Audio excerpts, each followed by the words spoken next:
Daily routines videos കാണാൻ ഒത്തിരി ഇഷ്ടമാണെന്ന് പലരും പറഞ്ഞുകൊണ്ട് ഇന്ന് അങ്ങനെ ഒരു വീഡിയോ ചെയ്യാമെന്ന് വിചാരിച്ചു. എനിക്ക് ഈ വോയിസ് ഓവർ ഇങ്ങനത്തെ പണിക്ക് കൊടുക്കുന്നത് ഭയങ്കര മടിയാണ് കേട്ടോ. പക്ഷെ എന്നാലും എനിക്ക് ഇഷ്ടമെന്ന് പറയുമ്പോൾ അങ്ങനെ ചെയ്യണ്ടേ. അപ്പോൾ ഞാനിന്നൊരു 5:45 കഴിഞ്ഞപ്പോഴാണ് അടുക്കളയിൽ കയറിയത്. അടുക്കളയിൽ കയറി അത്യാവശ്യം നേരമൊക്കെ വെളുത്ത് വന്നപ്പോൾ ലൈറ്റൊക്കെ ഓഫ് ചെയ്ത് ഫ്രണ്ടിലത്തെ ഡോറൊക്കെ തുറന്നിട്ടിട്ട് വന്നു. പിന്നെ ഒരു ഇത്തിരി വെള്ളം ഡിം ലൈറ്റിൽ ഇരുന്ന് കുടിക്കുമ്പോൾ ഒരു വല്ലാത്തൊരു സമാധാനമാണ് കേട്ടോ. വലിയൊരു യുദ്ധം തുടങ്ങുന്നതിന് മുമ്പുള്ളൊരു സമാധാനം. പിന്നെ രാത്രിയൊക്കെ കൊണ്ടുവന്ന പച്ചക്കറിയൊക്കെ എടുത്ത് വെച്ചിട്ടുണ്ടായില്ല. അപ്പോൾ അതൊക്കെ എടുത്ത് വെച്ചു. പിന്നെ ഇന്നത്തെ തോരനുള്ള കോവയ്ക്ക മഞ്ഞപ്പൊടിയും വെള്ളമൊക്കെ വെച്ചിട്ട് വെച്ചു. പിന്നെ ഉണങ്ങിയ പാത്രങ്ങളൊക്കെ എടുത്ത് വെച്ച് നമ്മുടെ ചോറൊക്കെ പട്ടിക്കും പൂച്ചയും കൊടുക്കാനുള്ള അതൊക്കെ ഒന്ന് ഊറ്റി വെച്ചു. പിന്നെ നമ്മുടെ ചായ അത് 2 തരത്തിൽ മധുരം ഇട്ട് വെച്ചു. ഉമ്മാക്കും ചേച്ചിക്കും കൂടുതൽ മധുരം ഇട്ട് വെച്ച് ഇക്കാക്ക് വേറെ ഇട്ട് വെച്ച്. പിന്നെ ഉമ്മാക്കുള്ള പാല് കുറുക്കുണ്ടാക്കാനുള്ള അത് വെച്ച് നാരങ്ങ ഉണ്ടാക്കാനുള്ള നാരങ്ങയും ചായയൊക്കെ സെറ്റാക്കി വെച്ചു കേട്ടോ.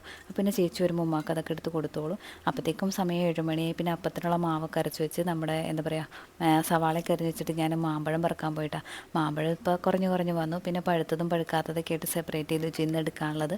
അപ്പോൾ നമ്മുടെ സവാളയൊക്കെ മുട്ട റോസ്റ്റിനുള്ള വഴട്ടാൻ വെച്ചിട്ടുണ്ട്. ഇപ്പുറത്തെ അടുപ്പിൽ ഞാൻ അപ്പം ചുട്ടെടുത്തുകൊണ്ടിരുന്നു. അപ്പോൾ അതിൻ്റെ ഇടയിൽ ചൂടനുള്ള അപ്പം കഴിക്കാമെന്ന് പറഞ്ഞാൽ എനിക്ക് ഭയങ്കര ഇഷ്ടമുള്ള കാര്യമുണ്ട്. ഞാൻ എൻ്റെ കഴിക്കലേക്ക് മിക്കവാറും അങ്ങനെ കഴിയും കേട്ടോ. മുട്ട റോസ്റ്റിൻ്റെ ഗ്രേവിയിലോട്ട് ഒരു മുട്ട കുത്തി ഒഴിച്ച് ഇങ്ങനെ ഉടച്ച് ചേർത്ത് കഴിക്കുന്നത് നല്ല ടേസ്റ്റ് ഉണ്ടോ. അപ്പോൾ അത് നമ്മുടെ അപ്പത്തിൽ ഇങ്ങനെ പുരട്ടിയിട്ട് ചുരുട്ടി കഴിക്കുന്നത് നല്ല രസമാണ്.